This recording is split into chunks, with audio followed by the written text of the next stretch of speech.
Halo, salam. Salam Pak, selamat datang Pak. Silakan ngopi dulu.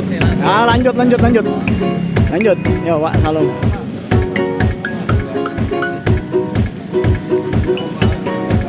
Ya, salam Pak. Ya, salam. Silakan. Selamat datang. Halo, salam Pak, selamat datang Pak. Ayo Pak, salam, selamat datang ya. Salam Pak, selamat datang Pak.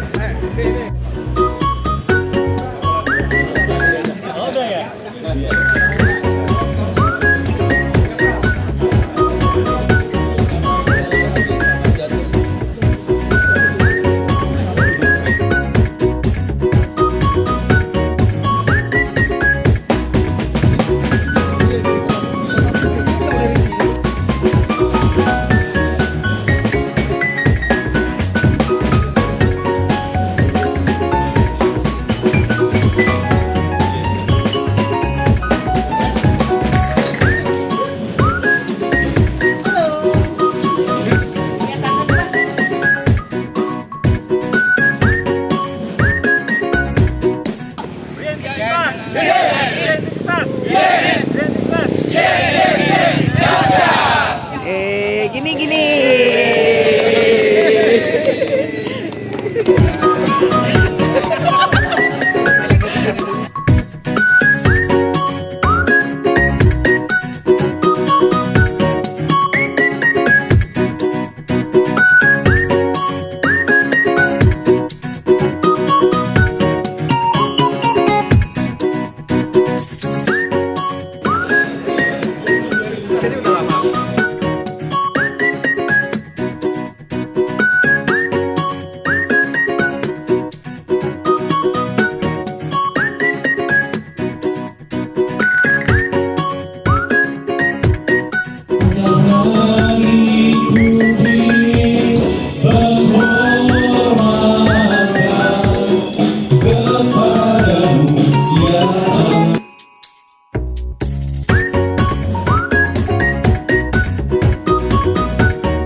Gitu.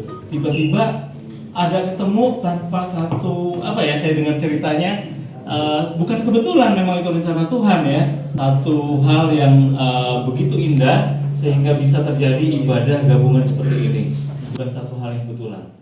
Ya, jadi selamat datang sekali lagi kepada bapak-bapak sekalian, Pak Gembala, Pak Gani yang sudah bersedia hadir melayani kita, bahkan tim yang musik dan nanti WL yang melayani kita semua. Ya, luar biasa. Terima kasih sebelumnya dan Tuhan yang memberkati. Saya juga mengenal diri, saya Gus Biman di sini sebagai salah satu pengurus atau BPG, kita punya namanya Badan Pengurus Gereja. Saya menjabat sebagai sekretariat gereja. Kalau di kepengurusan BPD, Badan Pengurus Daerah GC Bali, juga ada ketua BKPD-nya juga kan, kalau misalnya dari KI 1 dan 2 ya. Begitu. Jadi ya puji Tuhan, satu hal yang Tuhan bisa pertemukan kita semua. Kami memuji kebesaran-Mu, ajaib Tuhan,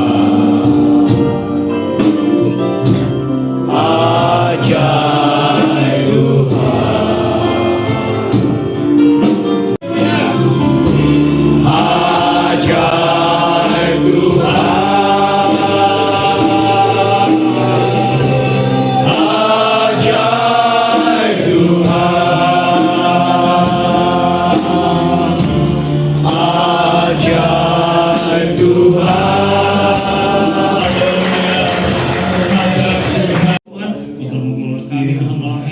Biar Tuhan sendiri memimpin acara ibadah ini dari awal Tuhan sampai akhirnya, urapan muka setiap kami. Amin. Haleluya. Amin.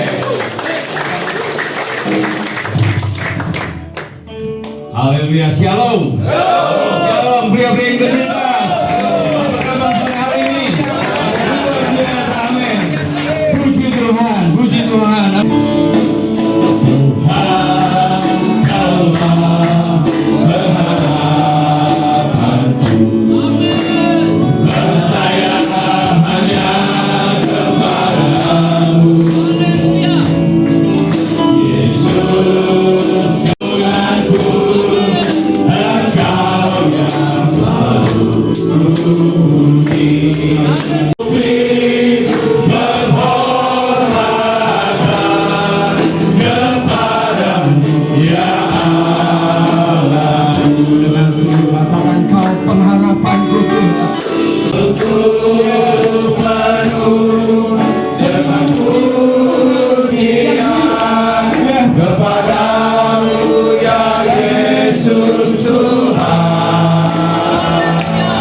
Sepanjang hari ku beri penghormatan kepadamu ya Allahku.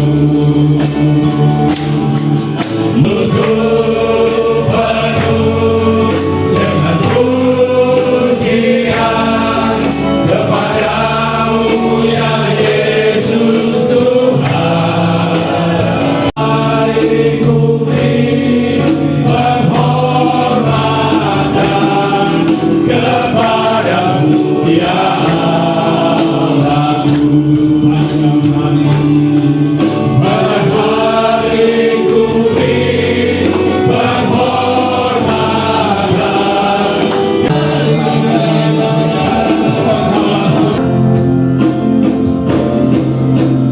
Ingin selalu bersekutu denganmu, menikmati hadiratmu.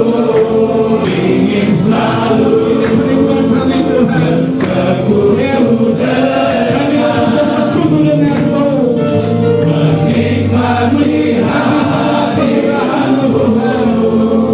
Biarkan rohmu tinggal dalam hidupku, sungguh indah bersamamu. Ku ingin selalu bersekutu denganmu, menikmati hadiratmu. Biarkan rohmu tinggal dalam hidupku, sungguh indah bersamamu. Haleluya, haleluya. Siap memuji Tuhan? Amin. Siap memuji Tuhan?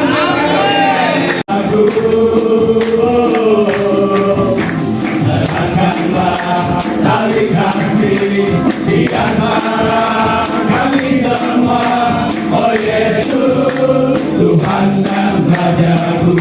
Dalam satu kasih, bergandengan tangan, dalam satu iman, saling mengasihi di antara kami, keluarga kerajaan.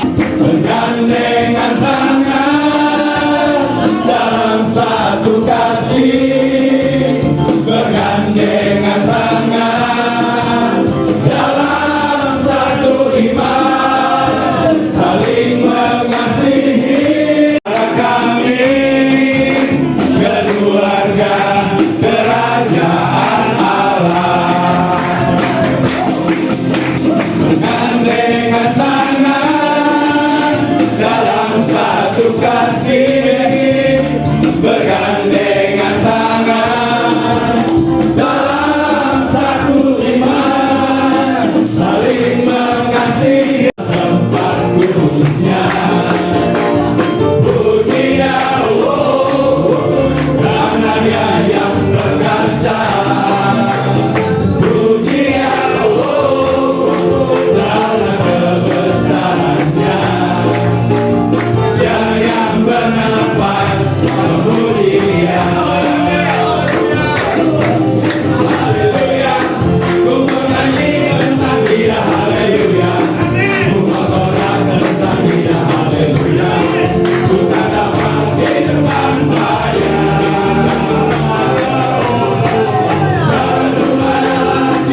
Ya, Om Roy.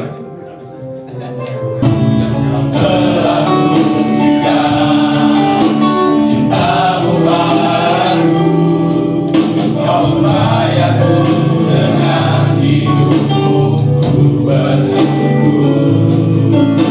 Yang ada padaku, semuanya milikmu, ku persembahkan seluruh hidupku di mes. Hanya Kau yang menjadi tempat jawaban, hanya Kau tempatku berharap.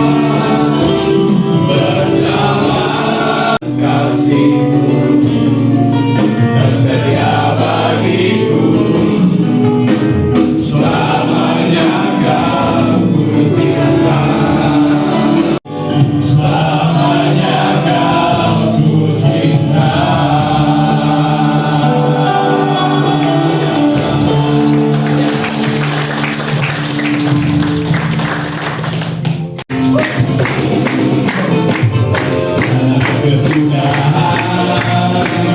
Kasih setiamu Tuhan, selalu rahmat-Mu bagiku.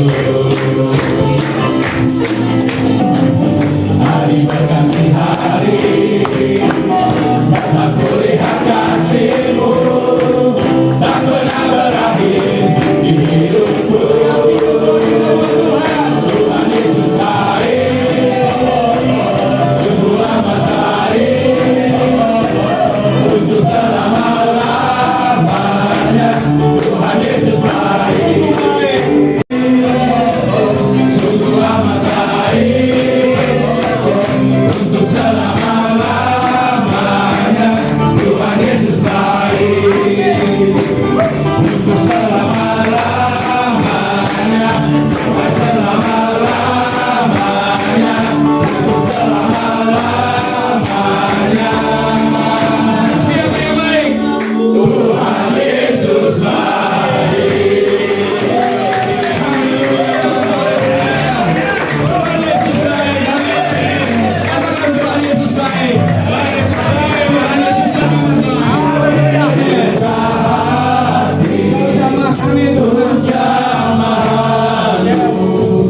Berserah penuh di hadirat-Mu, Kau ambil alih seluruh hidupku, di dalam-Mu menyembah-Mu.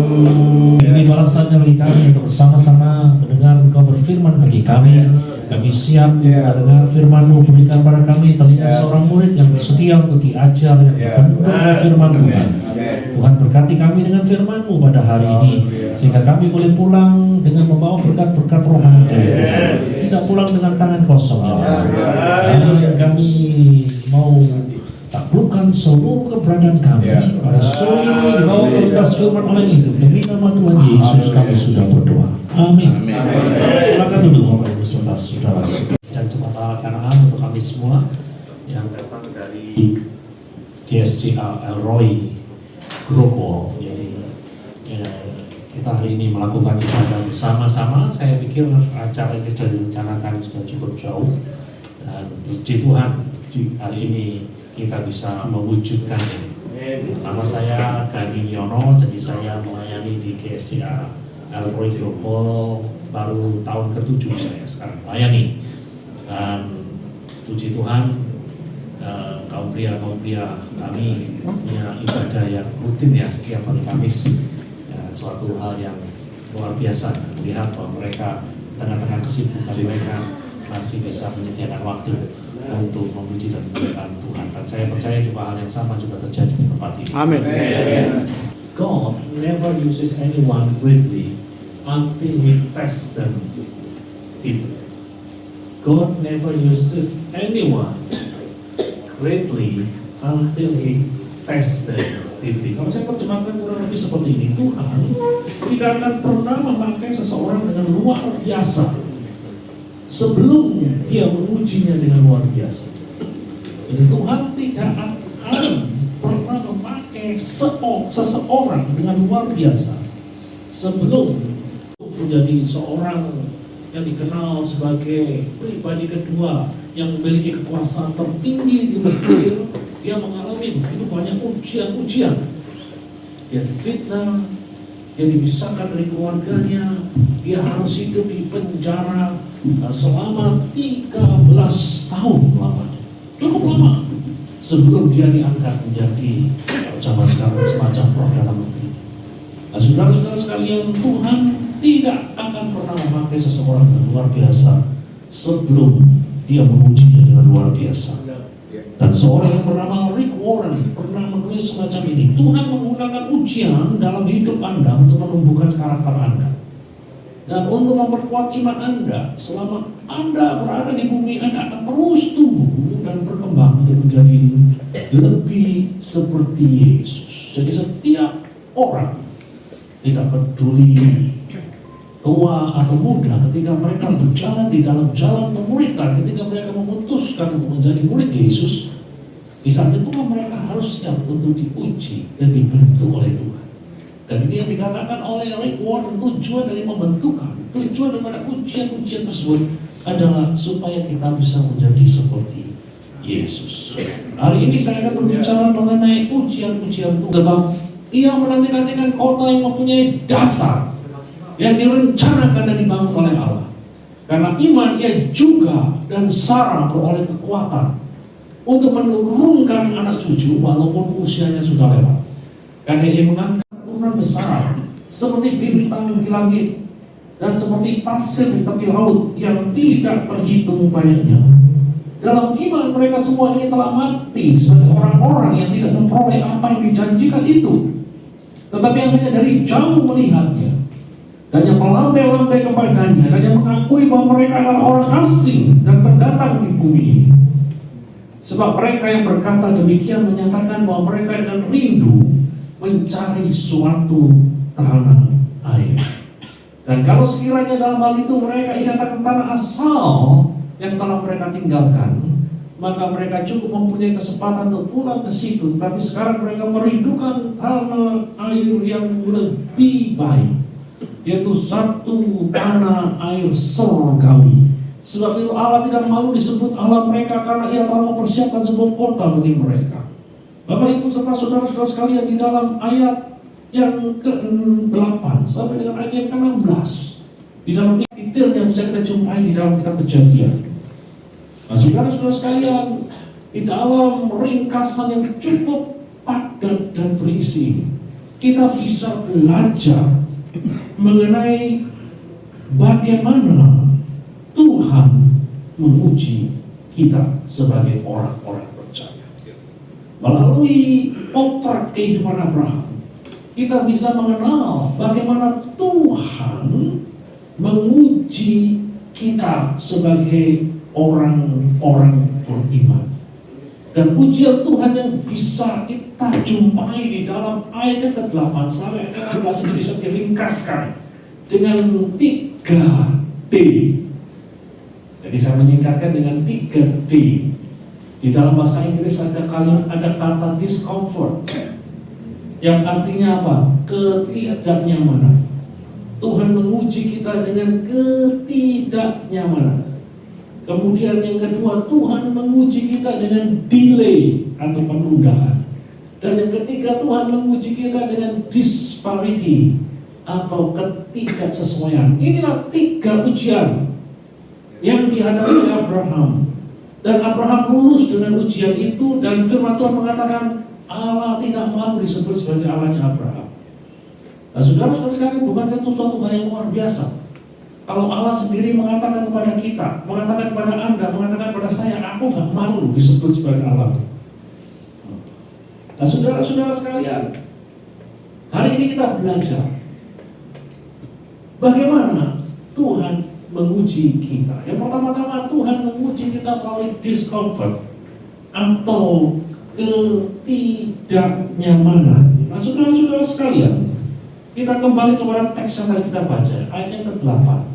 Karena iman Abraham taat ketika ia dipanggil untuk berangkat ke negeri yang akan diterimanya menjadi milik pusakanya, lalu ia berangkat dengan tidak mengetahui tempat yang ia tujui.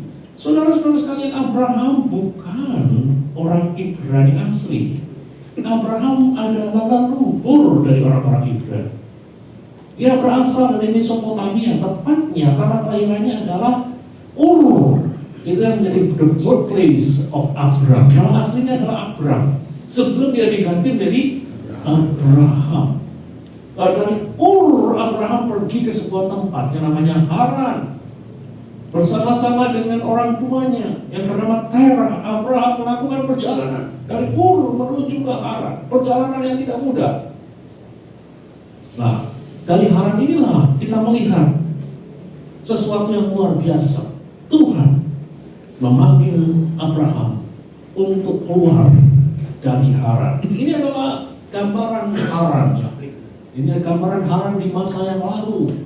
Sudah tidak ada lagi bentuk kotanya, tetapi dari sisa-sisa kota tempat tinggal Abraham. Dulu kita bisa menyimpulkan bahwa Abraham sudah tinggal di sebuah tempat yang cukup maju pada zaman itu.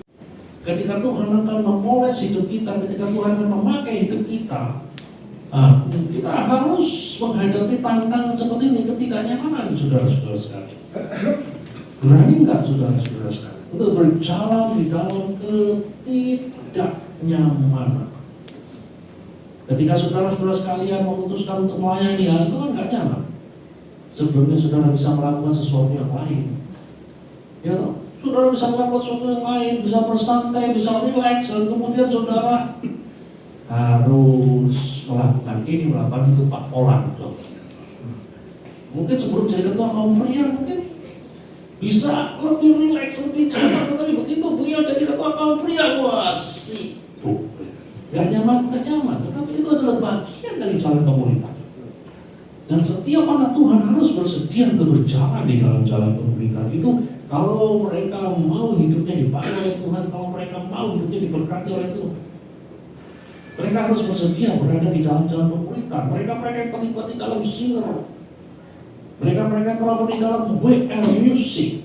Nah, itu kan juga mereka melakukan sesuatu, mereka mengorbankan waktu, mengorbankan energinya, sesuatu yang gak nyaman. Tapi kita mau melakukan hal tersebut, kan itu adalah bagian dari jalan pemerintah. Nah, itu yang pertama, Tuhan menguji kita mengalami ketidaknyamanan. Mungkin ada di antara saudara-saudara sekalian yang punya gaji besar ini, tapi saudara melakukan pekerjaan-pekerjaan yang berdosa, judol, judi online, online gede, Jawa, dapatnya banyak itu, tapi itu berdosa, saudara-saudara sekalian. Itu dilarang oleh Tuhan. Apakah saudara mau mengatakan tidak lagi dalam hal tersebut? Judol dalam hal yang lain. Bukan kita saudara-saudara sekalian yang hidup di dalam dosa, hidup di dalam perselingkuhan. Itu saudara-saudara sekalian, perselingkuhan itu katanya nikmat, gitu loh. Tapi di situ kita ditantang, saudara-saudara, kalau Anda betul-betul jadi anak Tuhan, harus lepaskan itu. Dan berhadapan dengan ketidaknyamanan. Ada banyak hal yang lain yang bisa saya ungkapkan, tapi saya mau langsung masuk yang kedua. Ujian yang kedua apa? Tuhan menguji kita dengan delay, penundaan. Kita kembali kepada teks yang tadi kita baca, Ibrani pasal 11 dan 12 yang katakan, karena iman ia juga dan Sarah beroleh kekuatan untuk menurunkan anak cucu walaupun usianya sudah lewat. Karena ia menganggap dia yang memberikan janji itu setia. Itulah sebabnya maka dari satu orang, malah orang yang telah mati cucu, terpancar keturunan besar seperti bintang di langit dan seperti pasir di tepi laut yang tidak terhitung banyaknya. Kalau saudara membaca di dalam kitab Kejadian, Allah memberi janji kepada Abraham. Janji tersebut adalah keturunan yang banyak. Sebanyak apa? Bintang di langit. Sebanyak apa? Pasir di tepi laut. Banyak, tetapi sampai tuwek itu sampai betul-betul tua. Jangankan seperti bintang di langit, anak aja satu nggak ada. Sampai akhirnya istrinya frustasi, nyuruh Abraham mengambil Hagar, gundiknya, untuk melahirkan seorang yang bernama Ismail. Ismail bukan anak perjanjian. Ismail, saudara-saudara sekalian, bukan anak perjanjian. Walaupun nanti menjadi bagian dari apa yang Allah janjikan, aku akan memberikan keturunan yang banyak sekali kepadamu. Nah, saudara-saudara sekalian, coba saudara lihat di dalam teks ini.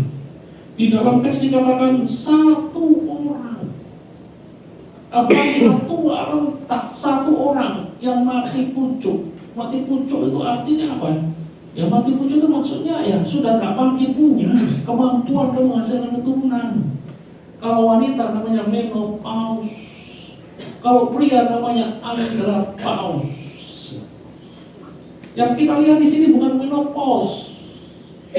Yang digambarkan di sini satu orang ini bukanlah Sarah.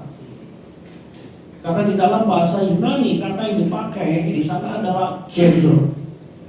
Mujizat. Proses pembuahannya mujizat, kelahirannya mujizat.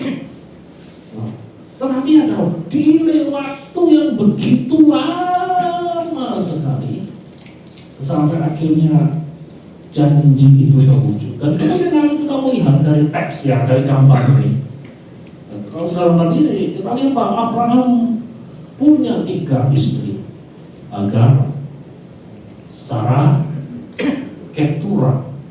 Dari masing-masing istri itu kita tahu persis yang disebut sebagai anak perjanjian adalah Ishak.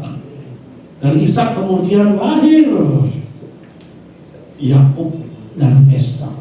Dari Yakub kemudian lahir 12 orang yang menjadi cikal bakal dari Yesus. Dan Esau lahir bangsa yang disebut dengan nama Edom. Dari Keturah lahir lebih banyak lagi orang-orang seperti Zimran, Yoksan, Medan, Midian, Isbak, Suah. Oh ternyata Medan itu ada di sana. Medan, nah. Dan kemudian dari Ismail itu muncul juga seperti ini, Bayot, Kedar, Abner, dan lain sebagainya. Saudara-saudara sekalian, kalau kita lihat gambaran ini kita pada akhirnya mengatakan, akhirnya janji Tuhan tergenapi juga dong. Janji Tuhan itu katakan, keturunanmu akan sebanyak bintang di langit dan sebanyak pasir di laut. Lihat ini. Ini adalah cikal bakal bangsa-bangsa yang ada di Timur Tengah, saudara-saudara sekalian.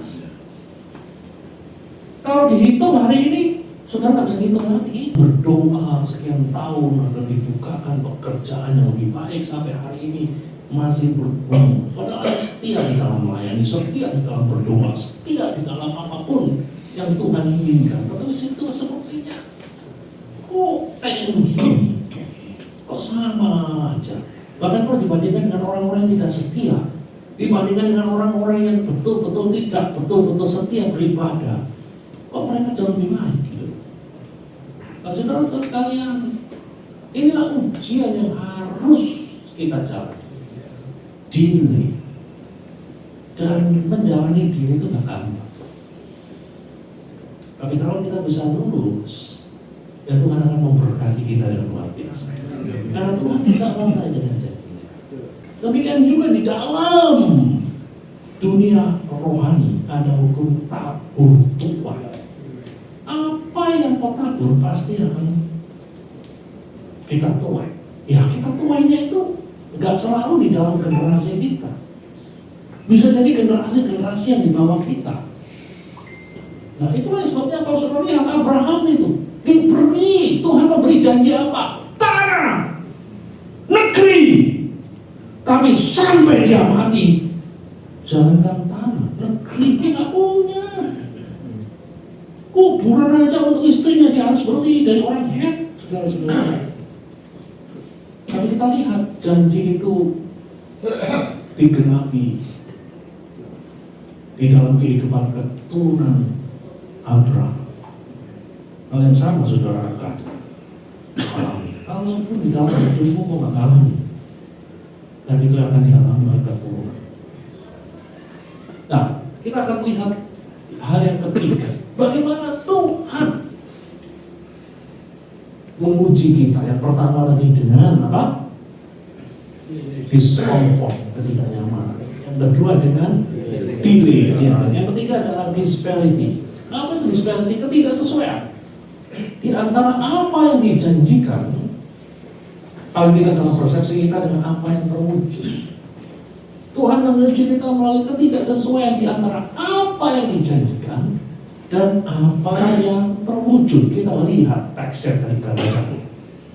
Siap. Dalam iman mereka semua ini telah mati sebagai orang yang tidak memperoleh apa yang dijanjikan itu.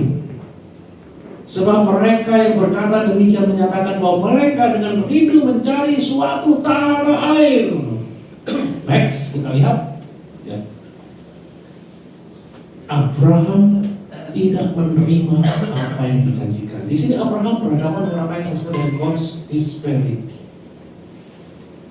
Seperti yang saya katakan, Abraham dan keluarganya diberi janji, I will give you a land.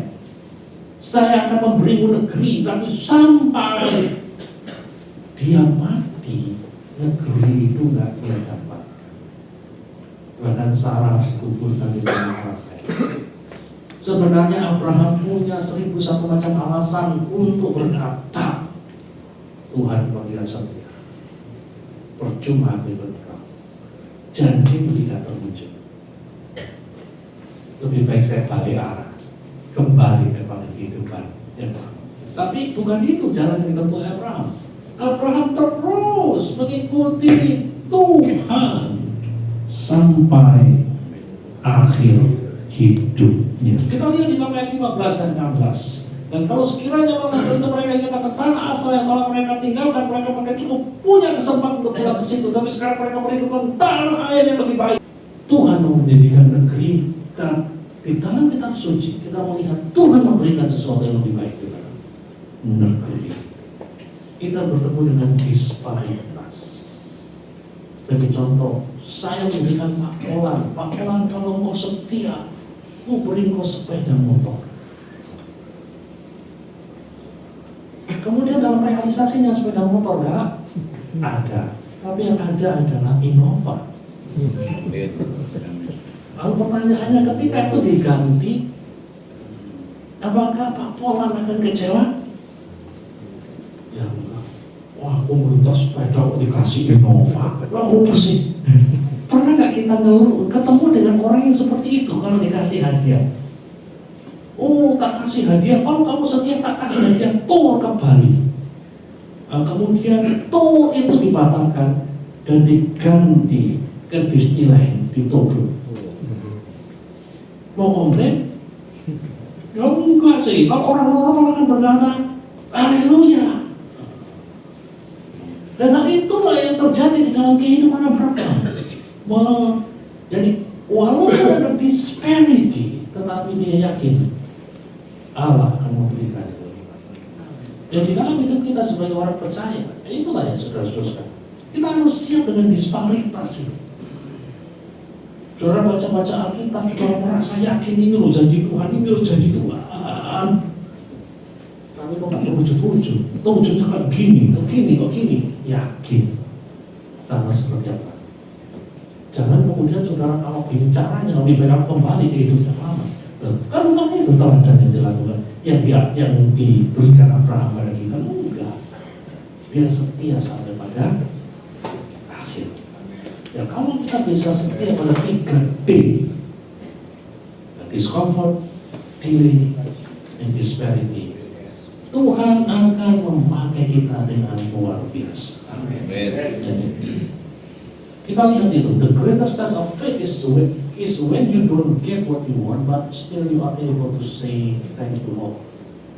Jadi tes terbesar dari iman adalah ketika Anda tidak mendapat apa yang Anda inginkan, namun toh Anda masih dapat berkata terima kasih Tuhan. Walaupun Anda berhadapan dengan disparitas, the greatest test of faith is when you don't get what you want. Berarti tes terbesar di dalam iman adalah ketika Anda tidak mendapat apa yang Anda inginkan, namun toh Anda masih bisa berkata terima kasih. Saya tutup dari pengalaman seorang namanya William wiping board. Dia putra dari keluarga kaya memiliki pertambangan perak. Yang Jawa sugi, kaya sekali.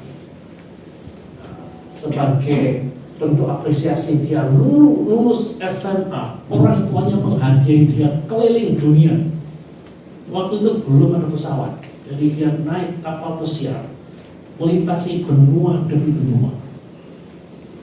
Ketika dia berada di Cina, dia merasa bahwa Tuhan memanggil dia untuk menjadi utusan Injil di Cina, khususnya di kalangan orang-orang Muslim di Cina.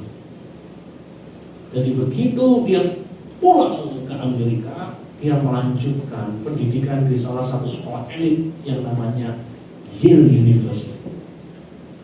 Ya.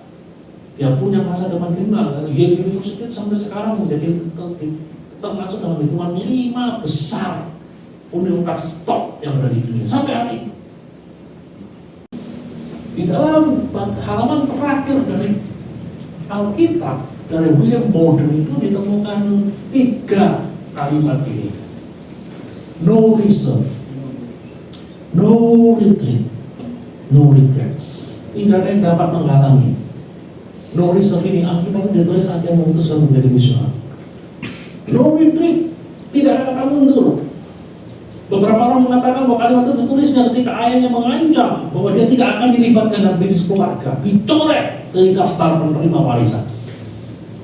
Dan no regrets, tidak ada kata menyesal, ditulis beberapa saat sebelum dia meninggal dunia. Begitu banyak orang-orang muda yang terinspirasi oleh kalimat ini dan mereka menyerahkan hidupnya bagi kencayaan. Bukan satu yang bodoh, tapi puluhan bahkan ratusan pemuda pergi melanjutkan apa yang Tuhan tanam di dalam diri kita. Kita berjumpa dengan disparitas, ketidaksesuaian, tapi Tuhan mampu melakukan sesuatu yang jauh-jauh lebih baik.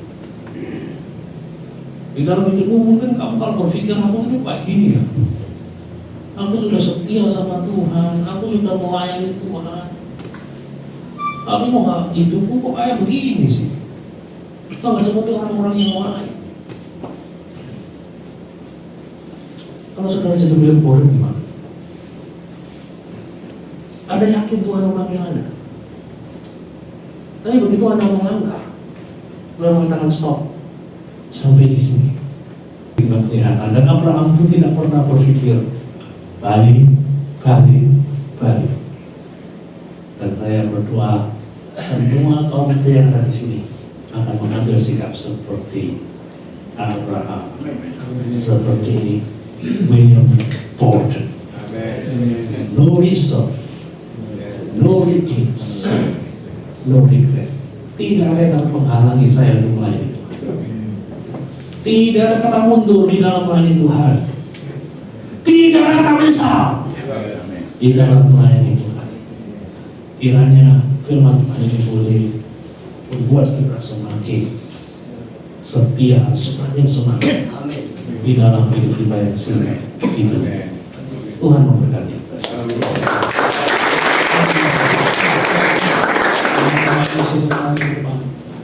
nggak tahu apa yang saudara alami hari ini. Kaum pria, entah kaum pria emo atau kaum pria kanan. Mungkin ada di antara Anda yang sedang mengalami ketidaknyamanan. Mungkin ada di antara Anda yang sedang mengalami delay, penundaan. Mungkin ada di antara Anda yang sedang mengalami ketidakcocokan ini. Dan Anda hari-hari ini merasa lemah, rasa-rasanya ingin mundur. Mari kita lihat Abraham. Mari kita lihat William Borden. Mari kita bangkit berdiri bersama-sama.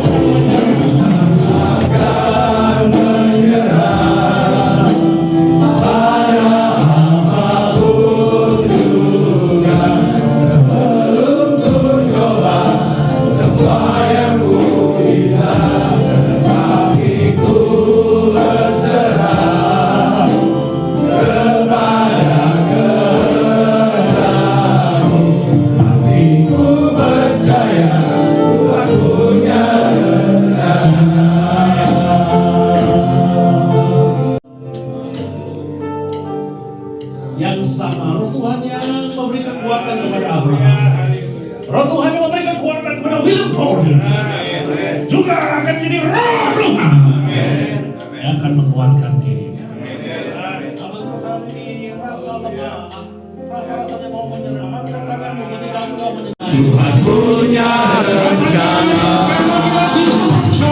hatiku percaya Tuhan punya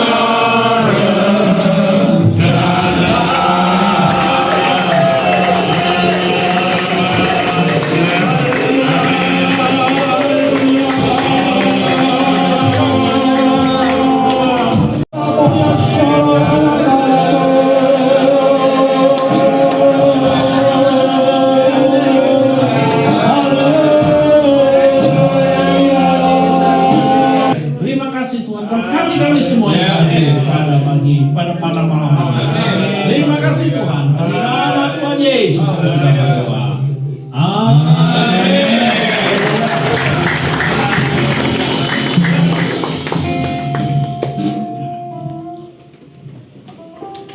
Haleluya, puji Tuhan. Terima kasih buat hambanya yang sudah memberkati kita malam hari ini. Amin. Siapa yang merasa di anugerah masih terbuka, sekaranglah waktunya kita dipanggil, dipilih melayani Dia, Yesus Tuhan Raja segala. Kalau sama sahabat apapun kita percaya, dipikir dan percaya kepada Tuhan. Sekalipun banyak hal yang rasanya sulit dilewati, tapi dia tetap percaya. Ya.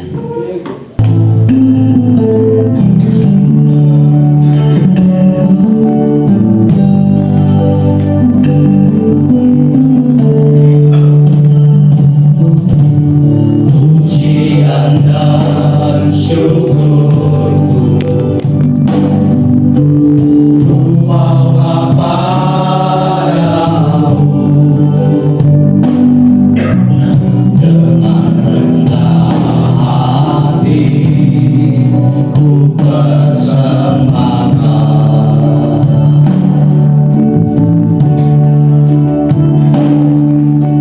Sadar bila ku ada hanya karena anugerah, bukan karena kekuatanku. Haleluya. Ku tahu hidupku adalah penyembahan. Kau ciptakanku dalam kemuliaan-Mu.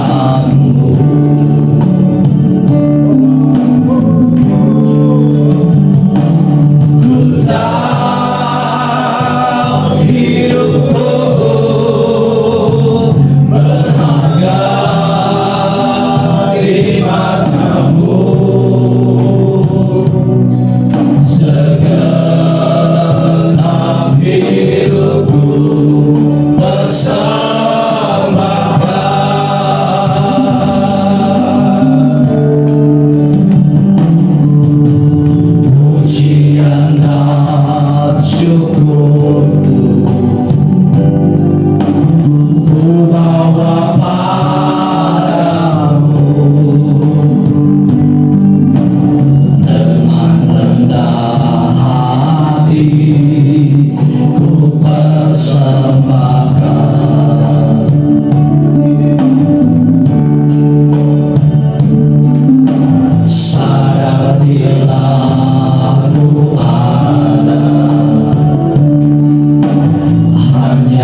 Pria integritas?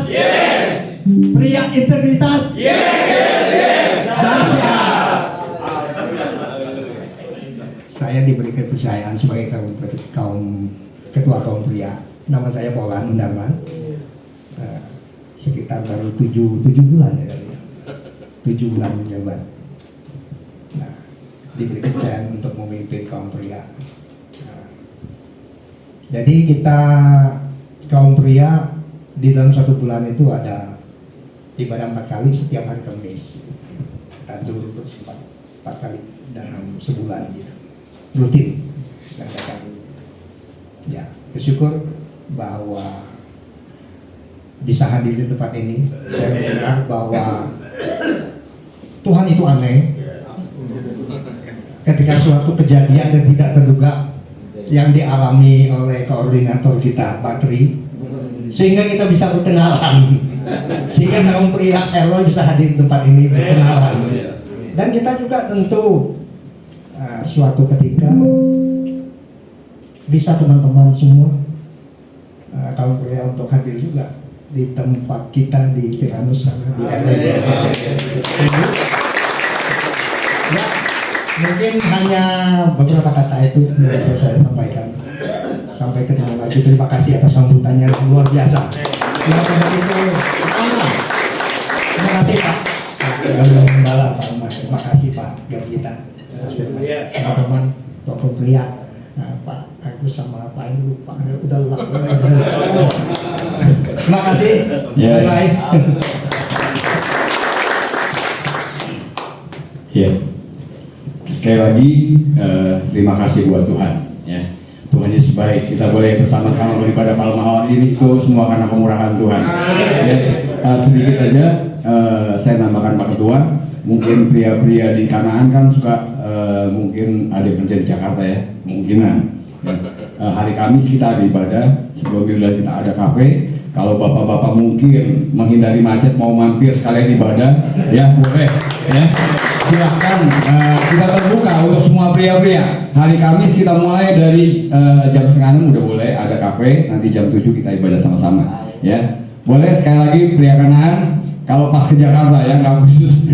Kalau pas pulang kerja mampir ya nggak, kita sama-sama beribadah hari Kamis jam 6 sore. Terima kasih sekali lagi buat Bapak Umar Gembala. Puji syukur hanya bagi Tuhanku. Puji syukur hanya bagi Tuhanku. Malam yang sangat luar biasa, tapi yang penuh dengan mujizat-mujizat Tuhan. Kami bersyukur selalu Tuhan, bila pada malam ini juga Engkau mempertemukan kami, pria-pria Kanaan, pria-pria Philadelphia, pria-pria dari RW Grogol Tuhan. Tuhan, kami sudah diberkati oleh firman-Mu. Juga Tuhan, bila mana Engkau mengizinkan kami pria-pria dari Kanaan akan berkunjung ke pria RW Grogol Tuhan. Biarlah semuanya Bapa, Engkau Allah yang mengasihi kami. Biarlah hubungan kami tetap erat Tuhan, antara Grogol dan Kanaan Tuhan. Kami percaya Grogol adalah orang tua dari Kanaan Tuhan. Biar senantiasa Roh Kudus terus bekerja. Sebab hidup kami bukan kami lagi Tuhan, tetapi Kristus yang hidup dalam kehidupan kami Bapa. Biarnya Bapa hamba serahkan ke dalam tangan Engkau. Engkau yang selalu melingkupi kami dengan sayap-Mu dan kuasa-Mu. Tuhan, dalam kita sadar pada Allah, kita kasih kepada Tuhan Yesus Kristus dengan persekutuan Roh Kudus yang menyertai kita dari saat ini sampai Tuhan datang. Kita katakan Yesus.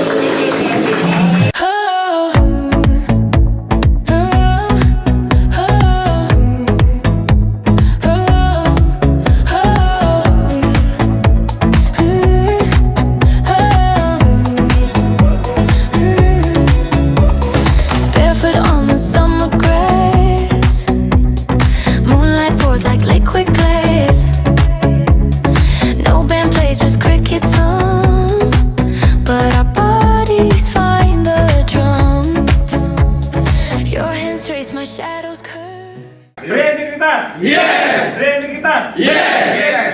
Yes, yes, yes.